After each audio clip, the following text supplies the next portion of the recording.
Champions trophy আমার কাছে মনে হয় big boys play at night বলে একটা কথা আছে। দেখেন যে সাকিব বলেন, তামিম বলেন, এনারা কিন্তু অনেক বড় প্লেয়ার, অনেক উঁচু মানের প্লেয়ার। যেভাবেই হোক সাকিব আল হাসান ও তামিম ইকবালকে চ্যাম্পিয়ন্স ট্রফির দলে অন্তর্ভুক্ত করা উচিত বিসিবির, এমনটাই মত দিয়েছেন জাতীয় দলের সাবেক অধিনায়ক খালেদ মাসুদ পাইলট। ওয়ানডে ফরম্যাটে হয় চ্যাম্পিয়ন্স ট্রফিতে বাংলাদেশের ভালো সম্ভাবনা দেখছেন তিনি। আর এছাড়াও লিটনের ফর্মে ফেরা দলের জন্য খুব বেশি জরুরি বলে মনে করেন এই সাবেক অধিনায়ক। ঢাকা পর্ব শেষে সিলেটে চলছে ঘরোয়া ক্রিকেটের সবচেয়ে বড় আসর বিপিএল। তবে বিপিএল এর উত্তাপ ছাপিয়ে এই মুহূর্তে আলোচনার কেন্দ্রে সাকিব তামিমের চ্যাম্পিয়ন্স ট্রফির দলে থাকা না থাকা।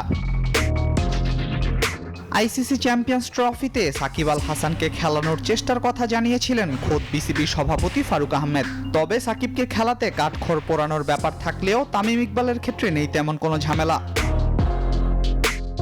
কিন্তু তামিম আদৌ খেলতে চান কিনা এ নিয়ে পরিষ্কার করে কিছু জানাননি তিনি। তবে দেশের সবচেয়ে বড় এই দুই তারকা ক্রিকেটারকে চ্যাম্পিয়ন্স ট্রফির পরিকল্পনায় রাখা উচিত বলে মনে করেন সাবেক অধিনায়ক খালেদ মাসুদ পাইলট।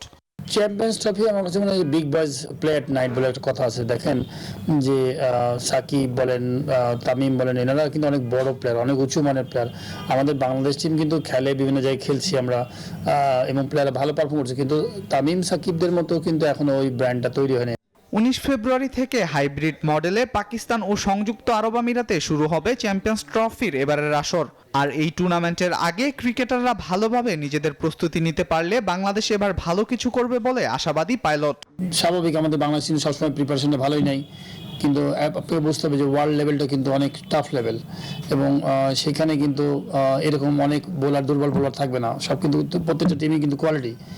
তো আই হোপ যে একটা সুন্দর সমন্বয় হবে, বাংলাদেশ টিম ভালো করুক, সবসময় শুভকামনা থাকলো।